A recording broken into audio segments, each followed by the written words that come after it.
Hi గారు, welcome to our channel. ప్రస్తుతం మనతో పాటు దాము బాలతి గారు సీనియర్ జర్నలిస్ట్ ఉన్నారు. వాటితో ఒకసారి మాట్లాడదాం. సార్ నమస్కారం. సార్ నమస్తే. సార్ విజయసాయి రెడ్డి దగ్గరికి ఈడీ వెళ్ళింది, ఆయనకు నోటీసులు కూడా జారీ చేసిందని చెప్పేసి వార్తలు వస్తున్నాయి సార్. మరి అసలు ఈడీ ఏ కేసు మీద అయితే నోటీసులు ఇచ్చింది, అరెస్ట్ చేసే అవకాశం ఏమన్నా ఉందా సార్? విజయసాయి రెడ్డి అరెస్టు అయ్యే అవకాశాలు ఉన్నాయి. అది కూడా ఈడీ ఆల్రెడీ ఆయన అల్లుడు గతంలో శరత్ చంద్రారెడ్డి ఢిల్లీ లిక్కర్ స్కామ్లో అరెస్ట్ అయ్యి, అల్లుడు అంటే అల్లుడు తమ్ముడు శరత్ చంద్రారెడ్డి, వీళ్ళ అల్లుడి పేరు Rohit Reddy. So Aurobindo pharma director, ఆయన అరెస్ట్ అయ్యి జైలుకి వెళ్ళాడు. దాని తర్వాత ఆయన అప్రూవర్గా మారాడు. ఇవన్నీ జరిగాయి. సో ఇప్పుడు విజయసాయి రెడ్డి అరెస్ట్ అయ్యే అవకాశం ఉంది. అలాగే మన వైవి సుబ్బారెడ్డి వాళ్ళ కొడుకు వైవి విక్రాంత్ రెడ్డి కూడా అరెస్ట్ అవుతాడు. వీళ్ళిద్దరికీ ఈడీ నోటీసులు ఇచ్చింది. ఇప్పటి వరకు వీళ్ళ నోటీసులకి మేము ఇప్పుడు బిజీగా ఉన్నామని సమాధానం ఇచ్చారు తప్ప వెళ్ళలేదు.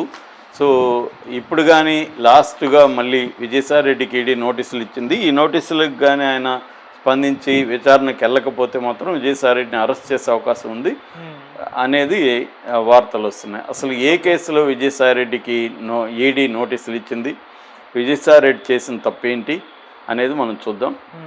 మామూలుగా మనకి తెలుసు, కొంతకాలం క్రితం పవన్ కళ్యాణ్ సడన్గా కాకినాడ పోర్టుకి వెళ్ళిపోయి అక్కడ సీజ్ ద షిప్ అని ఒక డైలాగ్ చెప్పి దాన్నంతా వీడియో తీసి అది పెద్ద హంగామా అయింది, ఇదైంది. దాని తర్వాత ఏమైంది, దాని మీద మొత్తంగా బయటికి తవ్వితే అసలు ఆ కాకినాడ సీపోర్టును ఒక యజమానిని బెదిరించి ఇటు వీళ్ళు అంటే శరత్ చంద్రారెడ్డి అరబిందో ఫార్మా వాళ్ళది ఆరో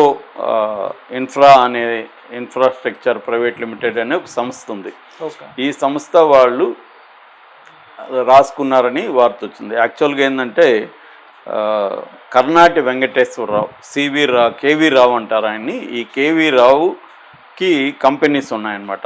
వీళ్ళది కాకినాడ ఇన్ఫ్రా హోల్డింగ్ లిమిటెడ్ అనే ఒక కంపెనీ ఉంది, KHIL అంటారు. అట్లాగే Kakinada seaport limited company KSPL అని కంపెనీ ఉంది. ఈ కంపెనీలకి ఈయన చైర్మన్ అనమాట, కేవీ రావు. ఈయన కాకినాడ పోర్టులో ఈయనకి 41% అంటే 41.17% వాటా ఉంది. మామూలుగా మొత్తం కాకినాడ పోర్టు వాల్యూ 4068 కోట్లు అని చెప్తున్నారు. అందులో ఈయన 40.1% ఈయన వాటాల విలువ 1672 కోట్లు. అయితే జగన్ ప్రభుత్వం ఉన్నప్పుడు ఏం చేశారంటే వైవి విక్రాంత్ రెడ్డి వచ్చి వైవి సుబ్బారెడ్డి కొడుకు, తర్వాత ఈ మన విజయసాయి రెడ్డి వాళ్ళ అల్లుడు రోహిత్ రెడ్డి బ్రదర్ పెనక శరత్ చంద్రారెడ్డి, వీళ్ళందరూ జూబ్లీ హిల్స్లో కేవీ రావు ఇంటికి వెళ్ళి బెదిరించారని. అంటే బెదిరించకముందు ఏం చేశారంటే ఒక ఆడిటింగ్ సంస్థ ద్వారా AP state government Kakinada port మీద ఆడిటింగ్ చేయించింది. ఆడిటింగ్లో ఈ కేవీ రావు సంస్థ, Kakinada seaport limited, Kakinada infra holding limited, ఈ రెండు సంస్థల ద్వారా ఆంధ్రప్రదేశ్ ప్రభుత్వానికి దాదాపు 1000 కోట్లు అంటే 965.65 లక్షలు 965 కోట్ల 65 లక్షలు నష్టం చేశారు అన్న ఒక నివేదిక రెడీ చేయించి ఆ నివేదికని కేవీ రావుకు చూపించి, మీరు ఇంత దాదాపు 1000 కోట్లు మీరు నష్టం చేశారు గవర్నమెంట్కి, మీ మీద చర్యలు తీసుకుంటారు, కాబట్టి మీరు మాకు అమ్మేయండి, మీ మీద చర్యలు ఉండవు అని చెప్పి బెదిరించి 1672 కోట్ల విలువైన తన 41.17% వాటాల్ని వీళ్ళ పేరు మీద రాసుకున్నారు. ఆరో ఇన్ఫ్రాస్ట్రక్చర్ మీద 494 కోట్లకి, అంటే 1672 కోట్ల వర్త్ని 494 కోట్లకి రాయించుకున్నారు బెదిరించి అనేది ఇప్పుడు ఆయన కంప్లైంట్ ఇచ్చాడు కేవీ రావు. దీని మీద చంద్రబాబు కూడా మాట్లాడాడు. వీళ్ళు గతంలో ఇట్లాగా ప్రైవేటు వ్యాపారస్తుల్ని వీళ్ళందరినీ బెదిరించి జగన్ ప్రభుత్వం ఇలాగ చేసిందని చాలా ఆరోపణలు వచ్చాయి. ఇక్కడ కూడా మనకు ఫోన్ ట్యాపింగ్ విషయంలో కూడా ఇలాంటి ఆరోపణలు చాలా వచ్చాయి కదా. వ్యాపారస్తుల్ని బెదిరించి కొన్ని కంపెనీలను బెదిరించి ఆ కంపెనీల వాటాలని తమ పేరుతో రాసుకోవడం అనేది ఇక్కడ కూడా ఫోన్ ట్యాపింగ్ కేసులో కూడా బయటపడ్డాయి. పోలీసులు ఇటు కొంతమంది రాజకీయ నాయకులు కుమ్మక్కై చేశారని. అదేవిధంగా అక్కడ కూడా పోర్టులో ఇది చేశారనేది ఇందులో విజయసాయిరెడ్డి పేరును కూడా వాళ్ళు పెట్టారు. ఆయన కంప్లైంట్లో విజయసాయిరెడ్డి కూడా దీంట్లో ఇన్వాల్వ్ అయ్యాడు. సో నన్ను వీళ్ళందరూ కలిసి బెదిరించారు. సో నువ్వు గవర్నమెంట్కి 1000 కోట్ల నష్టం నీ కంపెనీ వల్ల జరిగింది కాబట్టి మేము నీ కంపెనీని సీజ్ చేయడం ఇవన్నీ చేస్తారు, నిన్ను కూడా అరెస్ట్ చేసే అవకాశం ఉంది, అవన్నీ చేయకూడదంటే నీ వాటాలను మాకు ఇచ్చేయని చెప్పి ఆయనకుండే 41.17 వాటాలని వీళ్ళు రాసుకున్నారు. మిగతా వాళ్ళ వాటాలు అలాగే ఉన్నాయి. విఆర్ ఇన్ఫ్రాస్ట్రక్చర్ ప్రైవేట్ లిమిటెడ్కి 30% వాటా ఉంది. తర్వాత కన్సోర్టియం పోర్ట్స్ ప్రైవేట్ లిమిటెడ్కి 17% వాటా ఉంది. సౌత్ ఇండియా ఇన్ఫ్రాస్ట్రక్చర్ డెవలప్మెంట్ కంపెనీకి 11% ఉంది. ఇలాగా మిగతా కంపెనీలకి కాకినాడ సీపోర్ట్లో వాటాలు ఉన్నాయి. కానీ ఈ 41.17% వాటా ఏదైతే ఉందో కేవీ రావుది, దాన్ని విజయసాయిరెడ్డి అల్లుడికి బ్రదర్ అయిన శరత్ చంద్రారెడ్డి కంపెనీ ఆరో ఇన్ఫ్రా ప్రైవేట్ లిమిటెడ్ కంపెనీకి రాయించుకున్నారు 494 కోట్లకి. ఇది కేసు అనమాట. అయితే దీంట్లో మామూలుగా అయితే ఈడీకి పని లేదు. ఈడీ ఎప్పుడు ఎంటర్ అవుతుంది? ఈడీ అంటే ఏంటి? Enforcement directorate.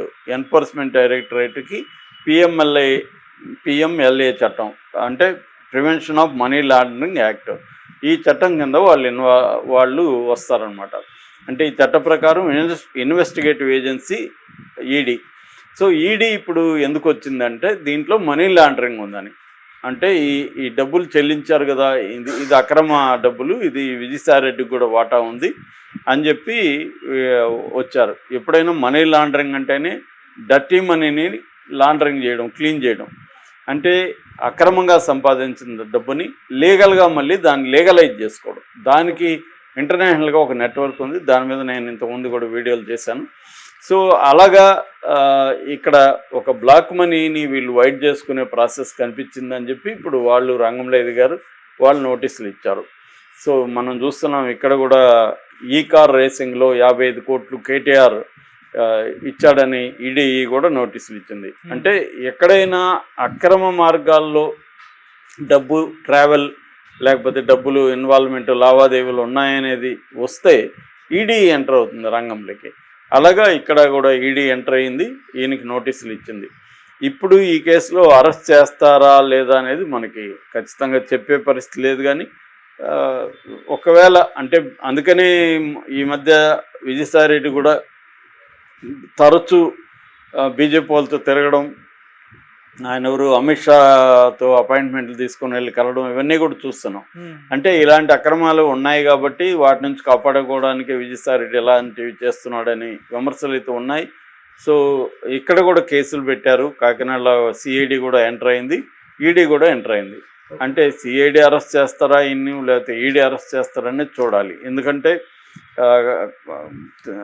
జగన్ తర్వాత నెంబర్ 2 పొజిషన్లో విజయసాయిరెడ్డి కానీ తర్వాత సజ్జల ఇలాంటి వాళ్ళు ఉంటారు కాబట్టి వాళ్ళ మీద కూడా టార్గెట్ అనేది ఖచ్చితంగా కూటమి ప్రభుత్వం అనుకుంటుంది. కాకపోతే టైమింగ్ చూస్తున్నారు ఎప్పుడు అరెస్ట్ చేయాలని, అందుకని కేసులు పెట్టుకుంటా వస్తున్నారు. వివిధ కేసులు ఉంటే ఎప్పుడైనా అరెస్ట్ చేయొచ్చు అని.